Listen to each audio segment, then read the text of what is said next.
Sir, wag ka malikot sir. Magalaw ko kasi. Magalaw ka. Lasing ka ba sir? Hindi naman. Sir? Lasing ka ba? Nakainom ka? Konti lang po. Kasi magalaw ka sir eh. Babada lang kaya kita. Magalaw ka kasi sir. Baka mas lang pa tayo. Hindi, sige sir. Kaya pa to. Sensya na po. Pag magalaw ka na lang sir, baka di mo pa kaya. Babada lang kita.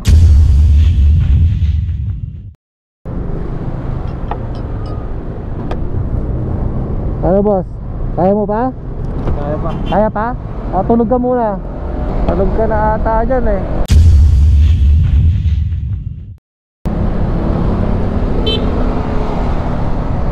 Boss, tulog ka na daw boss ah. Sabi ng mga ano, tulog ka na daw. Gusto mo tulog ka muna dito? Babakit ah? Ano boss? Tulog ka na daw, sinasenyasan ako ng mga rider. Natutulog ka na daw dyan. Baka madisgrasya tayo eh. Sensya na po. Ha? Hindi, baka madadamay mo pa kasi ako eh. Sensya na po. Ano, baba na lang kaya ito, baba na lang kita. Pahinga ka muna. Metro Plus ka sir, kaya na po. Sensya na po. Eh, sinasenyasan kasi ako ng mga rider. Baka natutulog ka na daw, makadisgrasya pa ako. Hindi, nakikinig ako po. Sensya na po. Baka madisgrasya pa tayo sa inaano mo eh. Dapat nagta-taxi ka na lang pag ano. Si sir, sensya na po. Nadamay pa tayo eh.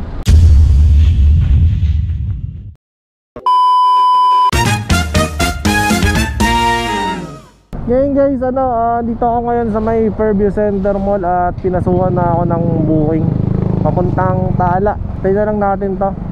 Tinanong ko lang kung nakasan eh. Di pa rin ako nakabili scotch tape. Baka meron din sa Tala. Sana may makita ako. Lahat tuloy tayo ilaw. Baka medyo madilim. Magreklamo kayo. Nahihiya naman ako sa inyo eh. Di ko alam to. Ano nga to? Ano di ba sayro natin?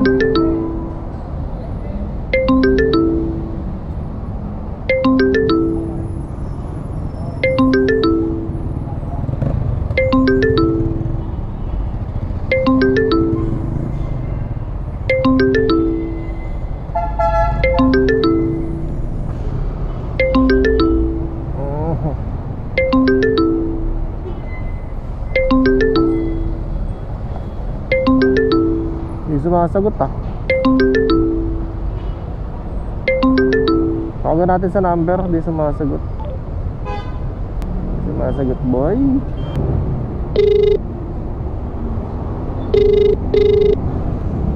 Hello. Hello po. Sir, sa kay banda sir. Wait lang, sorry. Ang butcher. Wait lang. Rin po yan. Sir, nasa kay banda sir. Kasi dapat po ni Inasal sa may FTM po. Mang Inasal. Let's see. Ayun. Sir, baka makakatawid ka dito sa may Petran sir para di na tayo mag-U-turn sir. Hindi malayo po sir eh. Nasa may Mang Inasal talaga ako mismo ng FTM eh. Tapat ng McDo. Tapat ng McDo. Wait lang, kasi ba yun? Mang Inasal. O sige sir. Papunta na ako dyan. Sige, tayo mo na lang ako dyan sir. Nandito ako sa may kabila kasi Okay, sir. thank you po, thank you po. Tapat kami ng Mang Inasal sir.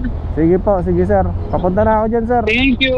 Sinabihan ko nga dito yung pasahero ko na kung pwede, tawid na lang siya para hindi na kami mag-U-turn. Dahil medyo may kalayuan din yung U-turn dito sa Commonwealth. Pero yung pagtatawiran niya sana, napakalapit lang. Dahil ito yung Petron at dito naman yung pick-up point niya. Kaso, ayaw niya tumawid. Kaya wala tayong no choice, kundi puntahan na lang siya. Pero pagdating ko sa pick-up point, wala pala siya doon. Saan to?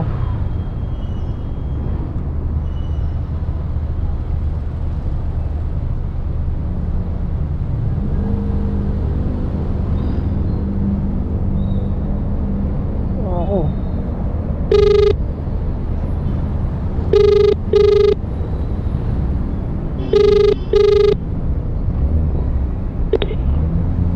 Hello sir, sir, dito na ako. Wala kayo dito sir.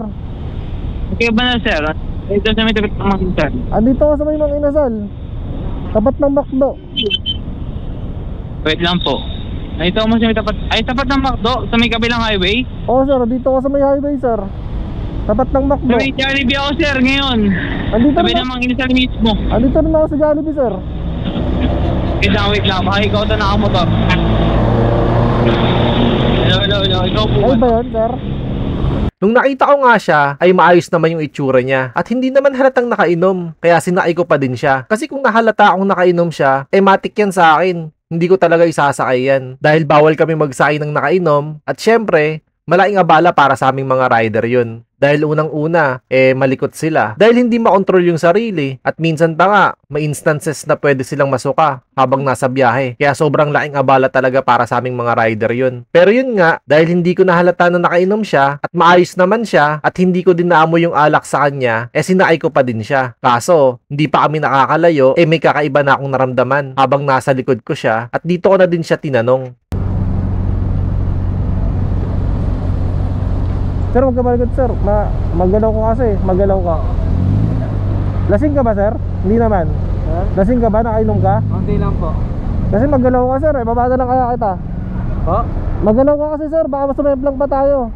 Sige sir, kaya pa to. Sensya na po.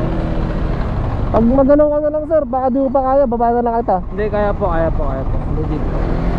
Sinabi ko nga sa kanya dito na ibaba ko na lang siya sa tabi para magpahinga na muna o kaya mag-taxi na lang siya. Dahil nga magalaw siya sa likod ko at delikado at baka makatulog pa siya habang nasa biyahe kami. Pero sabi niya ay okay lang naman daw siya. Nakiusap naman siya sa akin na okay lang daw siya at kaya naman daw niya. Dahil na din siguro sa kagustuhan niya makauwi. Kaya ang ginawa ko ay dinahandahan ko na lang yung takbo at kada minuto ay tinatanong ko siya kung okay lang ba siya para hindi siya tuluyang makatulog sa biyahe namin. Ano boss? Kaya mo pa? Kaya pa. Kaya pa? Tulog ka muna.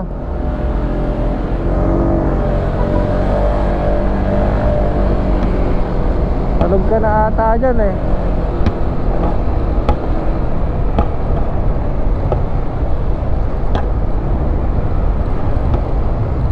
Makapalo pa yung helmet.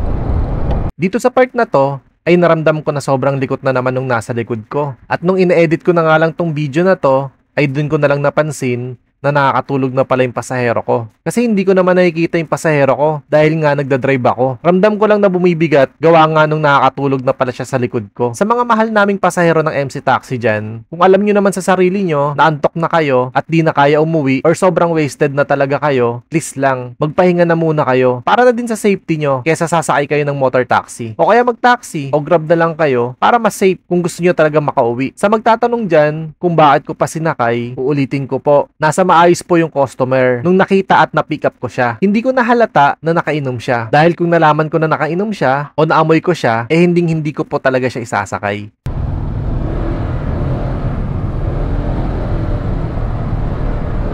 Sinisenyasan na nga din ako ng mga rider dito na nakakatulog na nga daw yung pasahero ko. Kaya sinabihan ko ulit yung pasahero ko dito. Tulog na? Ano?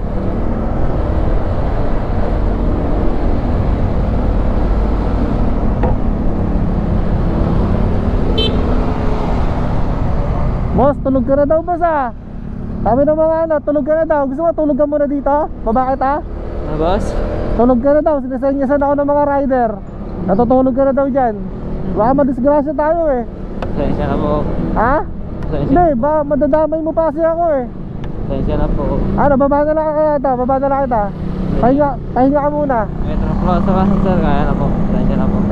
Sinasenyasan kasi ako ng mga rider. Baka natutulog ka na daw, makadisgrasya pa ako. Hindi, nakikinig ako po. Sensya na po. Baka madisgrasya pa tayo sa inaano mo eh. Dapat nagta-taxi ka na lang pag ano. Hindi sir, sensya na po. Nadamay pa tayo eh. Senyasan ako ng mga rider eh. After ko nga masabihan yung pasahero ko dito, ay nagising naman na siya at hindi na ulit nakatulog sa biyahe. Dahil malapit na din naman kami sa drop-off, munting paalala lang ulit sa mga pasahero na sasakay ng motor taxi pag nakainom. Pag hindi na kaya, ay magpahinga na lang muna kaysa makaabala kayo sa mga rider at baka umabot pa sa disgrasya.